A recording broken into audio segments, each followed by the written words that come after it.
یوشع بن نون دشمن کے مقابلے پر، ادھر عصر کی نماز اور ادھر دشمن مقابلے پر، کیا کریں؟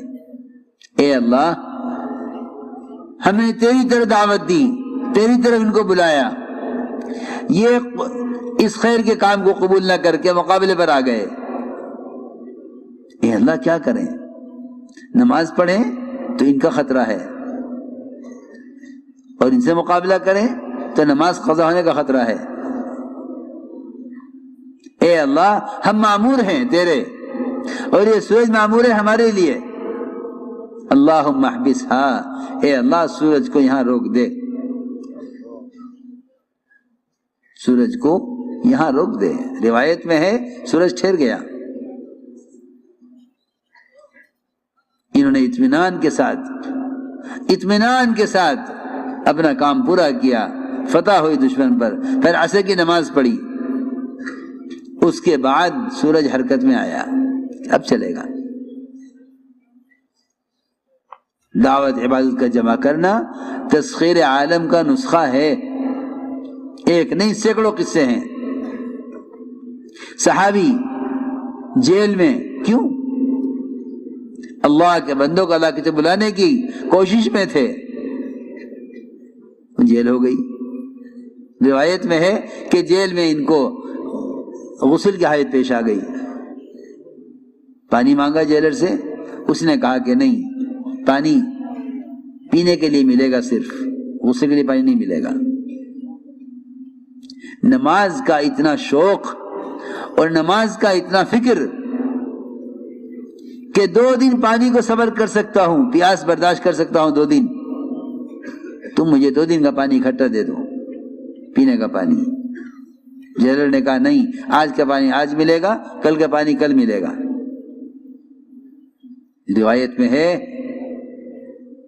روایت میں ہے کہ جب جیلر نے پانی نہیں دیا تو بادل آسمان سے اترا اور جیل میں داخل ہوا، صحابی کو وہ برسا اور صحابی نے اسے غسل کیا اور نماز ادا کی۔ تم دعوت عبادت کو جمع کرنے پر آؤ، ہم یہ چھوٹے چھوٹے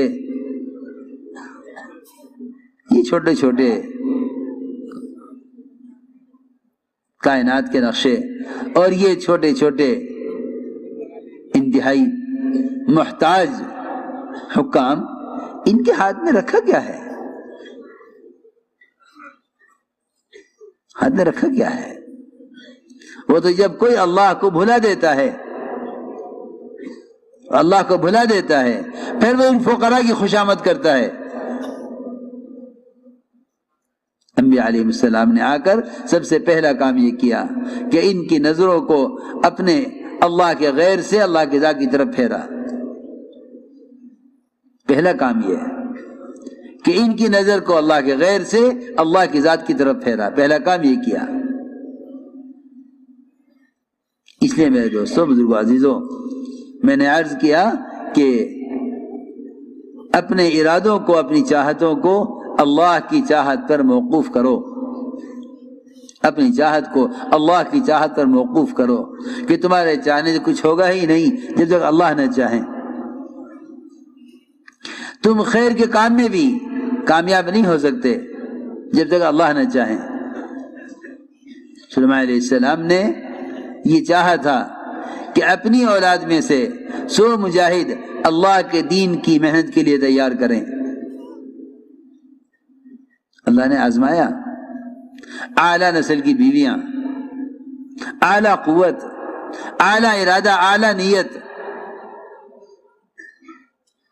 100 تاجر نہیں بلکہ 100 مجاہد اپنی اولاد میں سے اللہ کے دین کی محنت کے لیے۔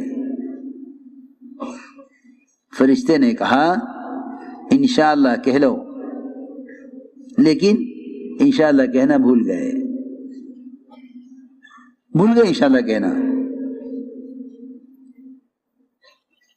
100 بیویوں سے صحبت کی، ایک کو حمل ٹھہرا، 99 بیویوں کا حمل نہیں ٹھہرا۔ کیوں؟ اور وہ ایک حمل بھی ضائع ہو گیا۔ اللہ نے دکھلایا اللہ نے دکھلایا کہ تم ہماری چاہت پر، ہمارے کرنے پر اپنے ارادے کو موقوف کیے بغیر کچھ نہیں کر سکتے۔ میرے دوستو عزیزو، سوچو تو صحیح، جو اسباب اللہ نے انبیاء علیہ السلام کو راضی ہو کر دیے تھے، جب ان اسباب میں اللہ کی چاہت کے بغیر وہ کچھ نہیں کر سکتے، تو جو اسباب اللہ نے غیروں کو ناراض ہو کر دیے ہیں یا اغیار، ان اسباب میں کیا کر سکتے ہیں؟ سوچنے کی بات ہے، تھوڑا سا عقل کو استعمال کرو۔ وہ اسباب جو اللہ نے اخیار کو، انبیاء علیہ السلام کو راضی ہو کر دیے ہیں، جب وہ اس میں اللہ کی چاہت کے بغیر کچھ نہیں کر سکتے، تو وہ اسباب جو اللہ نے غیروں کو ناراض ہو کر دیے ہیں، وہ ان اسباب میں کیا کر سکتے ہیں؟ ہم ہر اللہ کے غیر سے امید لگائے بیٹھے ہیں، اللہ کے غیر سے امید لگائے بیٹھے ہیں۔ حضرت فرماتے تھے اللہ کی ذات عالی سے فائدے اٹھانے کے لیے کائنات کا یقین نکلنا شرط ہے۔ اللہ کی ذات عالی سے فائدے اٹھانے کے لیے کائنات کا یقین نکلنا شرط ہے۔ یہ حضرت فرماتے تھے یہ استفادہ قدرت کے لیے کائنات کا یقین نکلنا شرط ہے، کیونکہ اگر دلوں میں یقین نقشوں کا ہے تو یہ اللہ کو نقشے بنا کر پیش کرے گا۔ اگر دلوں میں یقین نقشوں کا ہے، اللہ کو نقشے بنا کر پیش کرے گا۔ اس زمانے میں مسلمانوں کو سب سے بڑا دھوکہ یہ لگا ہے کہ اللہ نے کائنات کا نظام بنا دیا ہے، اس کائنات کے نظام کے مطابق مسائل حل ہوں گے۔ نہیں، ایسا نہیں ہے، ایسا نہیں ہے، بلکہ اللہ کی قدرت وعدوں کے ساتھ ہے، وعدے حکموں کے ساتھ ہیں، اسباب کے ساتھ قدرت بھی نہیں ہے، وعدہ بھی نہیں ہے، قدرت بھی نہیں، وعدہ بھی نہیں۔ اللہ کی قدرت وعدوں کے ساتھ ہے اور وعدے حکموں کے ساتھ ہیں، اسباب کے ساتھ قدرت بھی نہیں ہے، وعدہ بھی نہیں ہے۔ اس لیے سب سے بڑی چیز، سب سے بڑی قوت اللہ کے ساتھ گمان ٹھیک کر لینا ہے، اللہ کے ساتھ گمان ٹھیک کر لینا ہے، کیونکہ اللہ نے فرمایا میں اپنے بندے کے گمان کے اعتبار سے معاملہ کروں گا۔ اس لیے یاد رکھو، ایمان والے اور بغیر ایمان والے ان دونوں کے درمیان مقابلہ ہوگا۔ مومن کی نظر خبر پر ہوگی اور غیر مومن کی نظر کائنات کے نقشوں پر ہوگی۔ عجیب بات ہے، خبر نظر کا مقابلہ ہوگا، خبر نظر کا مقابلہ ہوگا، خبر یقینی ہے، نظر غیر یقینی ہے۔ اللہ رب العزت اپنے بندوں کے ساتھ معاملہ وہ کریں گے جو بندے اپنے رب کے ساتھ گمان رکھیں گے۔ ایک آدمی نے آ کر کہا ابو درداء آپ کا مکان جل گیا ہے، فرمایا نہیں، غلط کہہ رہے ہو۔ دوسرا آیا، ابو درداء کہاں ہو، مکان جل رہا ہے، فرمایا نہیں، غلط کہہ رہے ہو۔ تیسرا آیا، ابو درداء کہاں ہو، مکان جل رہا ہے، فرمایا غلط کہہ رہے ہو، میں کیسے یقین کر لوں؟ تمہاری خبر کا اور تمہاری بات کا یقین کرنا میرے مکان کو جلا دے گا، اور تمہاری بات کا انکار کرنا میرے مکان کو بچا لے گا۔ اصل بات یہ تھی، اگر میں تمہاری بات کا یقین کر لوں تو میں اللہ کی ذات سے فائدہ نہیں اٹھا سکتا۔ تمہاری بات کا یقین کر لینا مکان کو جلا دے گا، تمہاری بات کا انکار کرنا مکان کو بچا لے گا۔ اصل بات یہ تھی، اس واقعے سے سکھلانا یہی تھا کہ ابو درداء مکان جلا کے نہیں، اللہ نہیں جلائیں گے، اللہ نہیں جلائیں گے۔ تمہیں جلتا ہوا نظر بھی آ رہا ہو تب بھی اللہ نہیں جلائیں گے، کیونکہ میرا اللہ کی ذات کے ساتھ یقین یہ ہے۔ میرے دوستو، یقین کا تعلق اعمال سے ہے، خیالات سے نہیں ہے۔ یقین کا تعلق عمل سے ہے، خیال سے نہیں ہے۔ اس زمانے میں دعوے ہیں، عمل نہیں ہے۔ انہوں نے کہا میں کیسے یقین کر لوں کہ میرا مکان جل گیا جب میں صبح یہ دعا پڑھ چکا ہوں، اللہم انت ربی لا الہ الا انت علیک توکلت وانت رب العرش العظیم ما شاء اللہ کان وما لم یشاء لم یکن. میں یہ دعا پڑھ چکا ہوں تو مکان کیسے جل جائے گا؟ یہ کیسے ہو سکتا ہے کہ اللہ ادھر مجھے دعا سکھلا دے اور مجھ سے وعدہ کر لے ادھر میرا مکان جلا دے؟ اتنی بات تو کوئی شخص کسی مخلوق کے بارے میں برداشت نہیں کر سکتا کہ آپ مجھ سے وعدہ کر لیں پھر کام نہ کریں.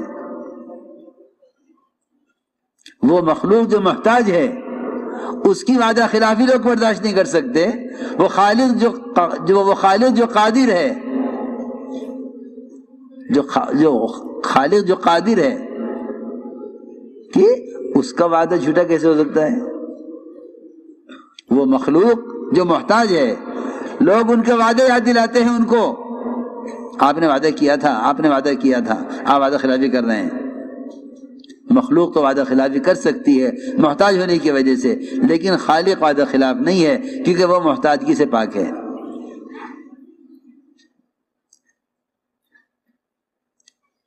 تین آدمی آ کر کہہ رہے مکان جل گیا، یہ ماننے کو تیار نہیں.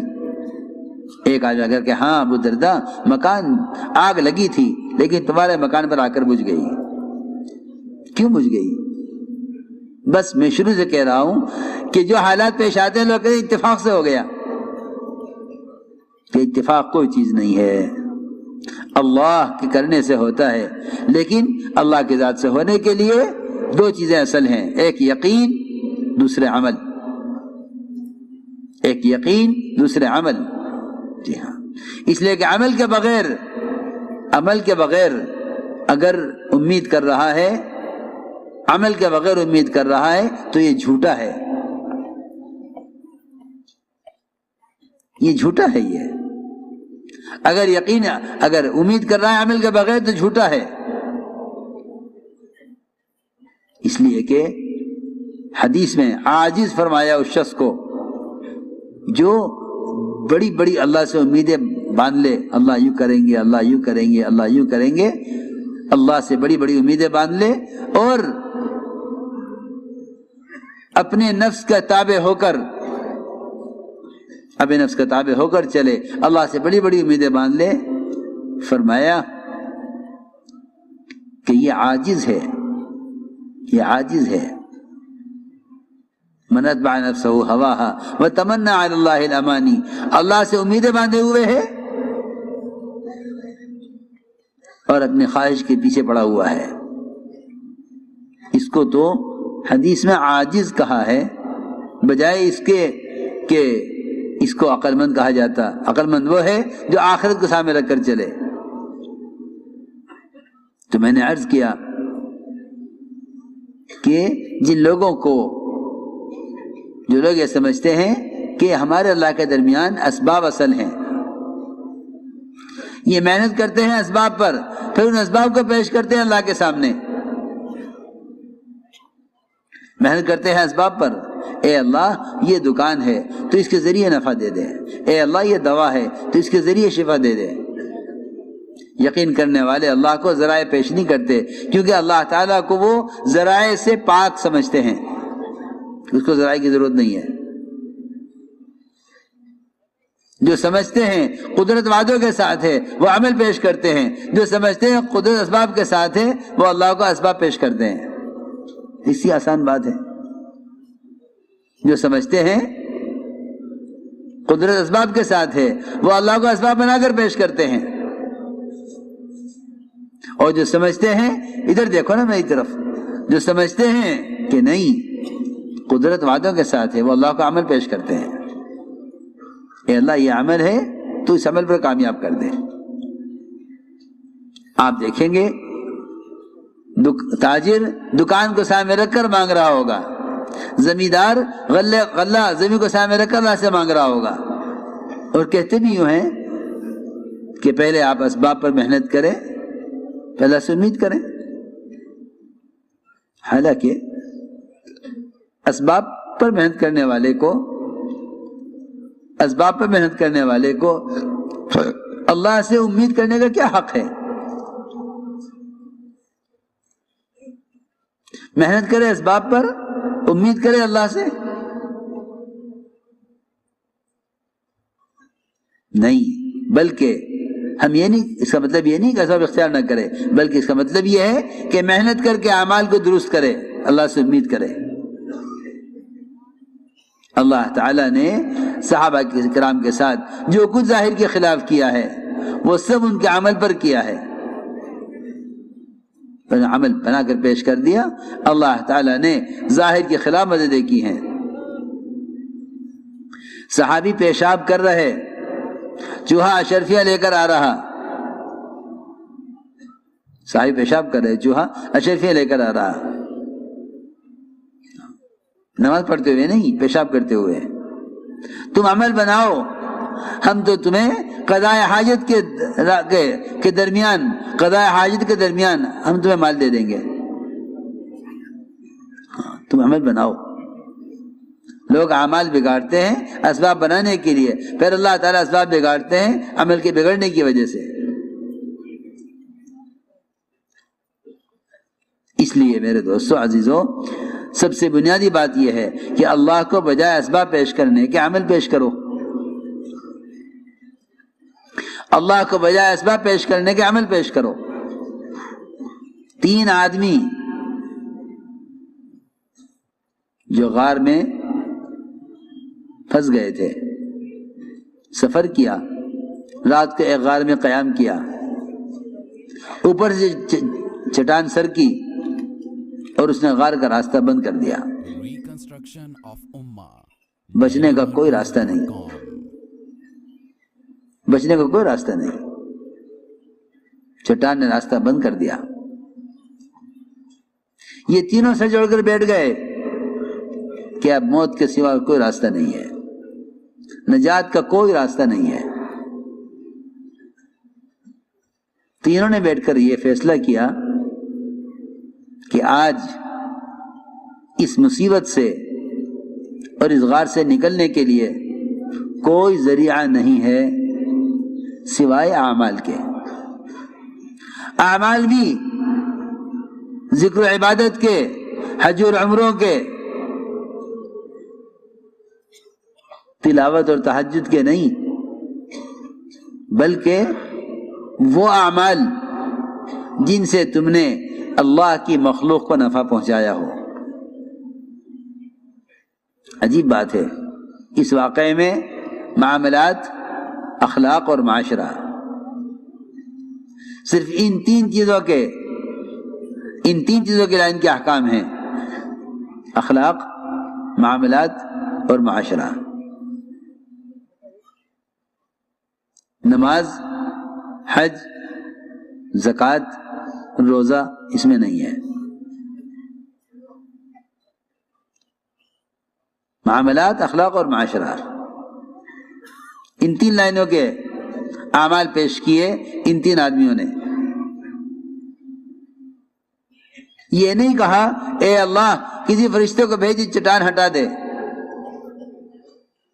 اس لیے کہ کہیں بھی نہ ملے گا کہ ملائکہ کو مدد کے لیے طلب کیا گیا ہو اللہ سے۔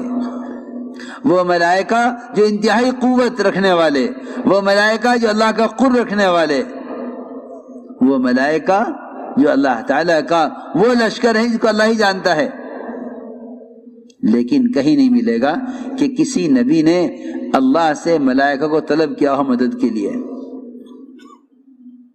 سوچو تو صحیح، وہ ملائکہ جو اتنی قدرت اور قوت رکھنے والے ہیں، وہ ملائکہ جو اتنی قوت رکھنے والے ہیں، جب ان کو کہیں طلب نہیں کیا گیا مدد کے لیے، تو بتاؤ دنیا میں پھر کون سی شکل اور کون سی شخصیت اور کون سے حکام اور کون سے وزراء ایسے رہ گئے، یا کون سا راستہ ایسا رہ گیا کہ ان کو پکارا جائے اللہ کے سوا اپنی مدد کے لیے؟ جی ہاں، لوگ دیکھتے ہیں مخلوق میں کون بڑا ہے کہ اس کو پکارا جائے مدد کے لیے، اور خالق دیکھ رہا ہے کہ میں نے اس کو حکم دیا ہے کوئی کام ہو مجھ سے کہنا۔ آپ ذرا غور کریں، آپ کے ملک کا وزیر آپ سے یہ کہہ دے صدر آپ سے یہ کہہ دے کہ آپ کا کوئی کام ہو تو مجھ سے کہنا، کوئی بھی کام آپ کو ہو مجھ سے کہنا، اور آپ کوئی کام پیش آ گیا اور آپ نے نیچے کے لوگوں سے، عوام سے اپنا کام کرانا چاہا، اور وزیر دیکھ رہا ہے کہ ایک ایک کی خوشامد کرتا پھر رہا ہے، اس کا کام کوئی کر کے نہیں دیتا، بتاؤ یہ وزیر کتنا ناراض ہوگا؟ اور جو تم جاؤ گے اس کے پاس حاجت کو لے کر تو وہ کتنا غصے میں ہوگا؟ سوچو تو صحیح، وہ وزیر جو فقیر ہے، جس کے ہاتھ میں کچھ نہیں ہے، وہ وزیر جو فقیر ہے جس کے ہاتھ میں کچھ نہیں ہے، جب وہ اس بات سے ناراض ہو رہا کہ آپ میرے پاس کیوں نہیں آئے، نیچے کے لوگوں کے پاس کیوں گئے اپنے مسئلے کو لے کر، تو وہ اللہ جو تمام بادشاہوں کا بادشاہ ہے، وہ اللہ جو ہر چیز پر قادر ہے، اس تم سے وعدہ بھی کیا ہے، ادعونی استجب لکم، مجھ سے مانگو میں دوں گا۔ بتاؤ اگر ہم نیچے کی شکلوں پہ اپنے کام کے لیے ان کے ہاتھ جوڑیں اور ان سے درخواست کریں اور ان کی خوشامد کریں اور ان سے اپنا کام کرائیں اور اللہ کی طرف نہ آئیں تو اللہ کتنے ناراض ہوں گے۔ جب ایک مخلوق محتاج وزیر اس کو برداشت نہیں کر رہا کہ آپ میرے ہوتے ہوئے کسی اور کے پاس جائیں، تو بتاؤ اللہ تعالیٰ کو کتنا غصہ آئے گا ان لوگوں پر جو اللہ کو چھوڑ کر، اس کی مخلوق اللہ کو چھوڑ کر اس کے غیر کے پاس جائے اپنی حاجت کو لے کر۔ تو میرے دوستو عزیزو، عجیب قصہ ہے یہ۔ اس واقعے میں تینوں نے کہا آپس میں کہ آج اس چٹان سے نکلنے کا اور کوئی راستہ نہیں ہے سوائے اس کے اللہ کے سامنے وہ عمل پیش کیے جائیں جو ہم نے دوسروں کے نفع کے لیے اللہ کی رضا کے لیے کیے ہیں، دوسروں کے نفع کے لیے اللہ کی رضا کے لیے۔ ایک نے عمل پیش کیا، اے اللہ میرے بوڑھے ماں باپ، اے اللہ میرے بوڑھے ماں باپ، میں ان سے پہلے اپنے بچوں کو، بیوی کو دودھ نہیں پلاتا تھا، جب آتا جنگل سے بکریاں چرا کر واپس تو سب سے پہلے والدین کو دودھ پلاتا تھا۔ میرے دوستو عزیزو، اس زمانے میں یہ حیوانیت غیروں سے مسلمانوں میں منتقل ہو رہی ہے کہ یہ اپنے والدین کو اس وقت تک پہچانتے ہیں جب تک کہ خود کسی قابل نہیں ہو جاتے۔ جب بھی خود کسی قابل ہو جاتے ہیں تو والدین کو بھلا دیتے ہیں۔ یہ جانور پنا ہے، کیونکہ دنیا میں کوئی جانور ایسا نہیں ہے کہ جس کو چرنا آ جائے، چگنا آ جائے، اڑنا آ جائے، پھاڑ کھانا آ جائے، پھر وہ والدین کو پہچانتا ہو کہ والدین کون تھے۔ اس زمانے میں سب سے بڑی بیماری یہ پیدا ہوئی مسلمانوں میں خاص طور پر کہ وہ اپنے والدین کو، ادھر دیکھو، اپنے والدین کو اس وقت تک پہچانتے ہیں جب تک ان سے ان کی حاجتیں متعلق ہوتی ہیں۔ اللہ اکبر۔ ایک صحابی نے آ کر عرض کیا حضور اکرم صلی اللہ علیہ وسلم سے کہ ایسی گرم زمین کہ اگر گوشت کا کچا ٹکڑا ڈالا جائے تو گرم زمین کی وجہ سے پکڑ تیار ہو جائے اور کھانے کے قابل ہو جائے، اتنی گرم زمین پر میں اپنی ماں کو پیدل اپنی پیٹھ پر لے کر چلا ہوں اور 9 میل چلا ہوں، 9 میل چلا اپنی ماں کو پیٹھ پر لے کر۔ یہ تو فرمائیے کیا میں نے اپنی ماں کا حق ادا کر دیا؟ آپ نے فرمایا ماں کا حق ادا کر دیا؟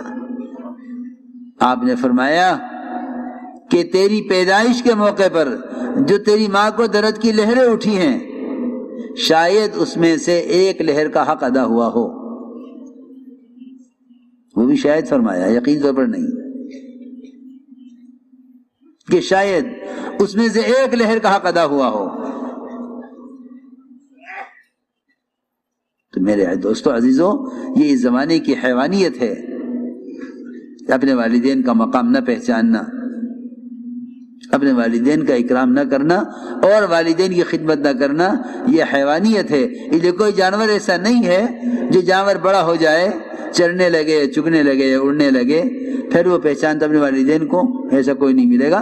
اس وقت تک بچہ اپنے ماں باپ کو جانتا ہے جب تک وہ خود اپنی ضرورت کو پورا کرنے والا نہ بن جاوے، اس وقت تک جانتا ہے۔ یہ حیوانیت انسانوں میں آ گئی ہے۔ تو انہوں نے عمل پیش کیا، اے اللہ مجھے جنگل سے واپسی میں دیر ہوئی، والدین سو چکے تھے، میں تمام رات دودھ کا پیالہ لے کر ان کے سامنے کھڑا رہا، میرے بچے بھوک سے بلکتے رہے، میں نے کہا کہ نہیں، والدین سے پہلے بچوں کو دودھ نہیں پلاؤں گا۔ جب وہ سو کر اٹھے ان کو دودھ پیش کیا، اے اللہ اگر میں نے یہ عمل تیری رضا کے لیے کیا ہے تو یہ چٹان ہٹا دے۔ یہ تو میرے دوستو عزیزو معاملات کی لائن کا ایک عمل ہے۔ مولانا ایسا فرماتے تھے کہ حضور اکرم صلی اللہ علیہ وسلم کے تکوینی لائن کے اشارے سے چاند کے 2 ٹکڑے ہو سکتے ہیں، تو جو احکام شریعت آپ لے کر آئے ہیں ان احکام شریعت کی قوت کیا ہوگی؟ آپ کے تکوینی لائن کے اشارے کے عمل کی اتنی قوت ہے کہ چاند کے 2 ٹکڑے ہو گئے، تو آپ جو شریعت لے کر آئے ہیں اس شریعت کے احکام کی قوت کیا ہوگی؟ چنانچہ چٹان سر کی لیکن نکلنے کا راستہ نہ ہوا۔ دوسرے نے عمل پیش کیا، اے اللہ میری چچا کی لڑکی جس سے مجھے انتہائی محبت تھی اور وہ میں اس سے خلوت چاہتا تھا مگر وہ مجھے خلوت کا موقع نہیں دیتی تھی، اے اللہ اس پر تنگی آئی، قحط سالی آئی، محتاج ہو کے میرے پاس آئی، میں نے خیال کیا کہ اس کو مال دے کر اس کے ساتھ برا کام کروں،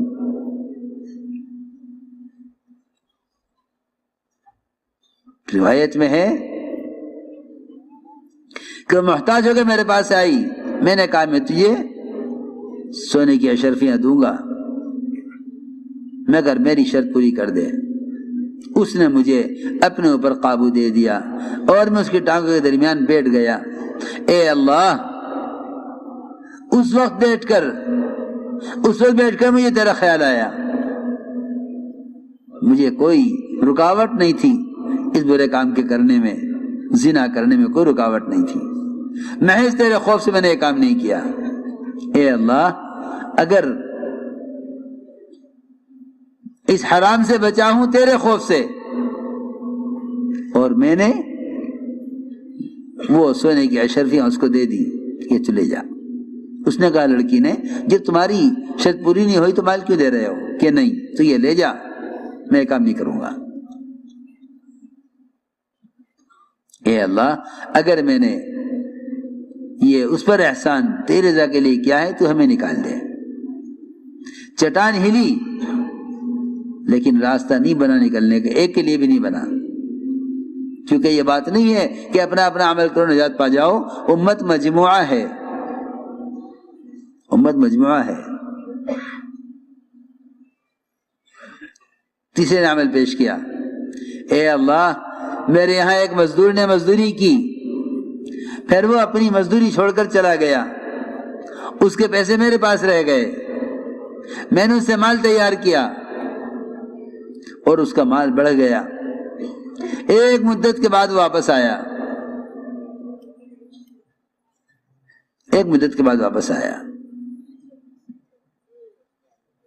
اور اس نے کہا کہ اتنی مزدوری آپ کے پاس میری رہ گئی تھی، آپ مجھے پہچانتے ہیں، وہ دے دیجئے۔ میں نے کہا اے مزدور یہ جتنا مال ہے سب تیرا ہے، تو لے جا۔ اس نے کہا مذاق نہ کر، میری مزدوری مجھے دے دے۔ کہ نہیں، یہ سارا مال جتنا بھی تیار ہوا ہے اس عرصے میں، یہ سارا مال تیرا ہے۔ اے اللہ اگر اس مزدور میں نے احسان تیرے رضا کے لیے کیا ہے تو ہمیں یہاں سے نکال دے۔ چنانچہ روایت میں ہے چٹان ہٹ گئی اور یہ چٹان سے نکل گئے۔ میرے دوستو، بزرگ، عزیزو، جتنے بھی حالات امت پر ہیں، ان حالات سے نکلنے کے لیے لوگ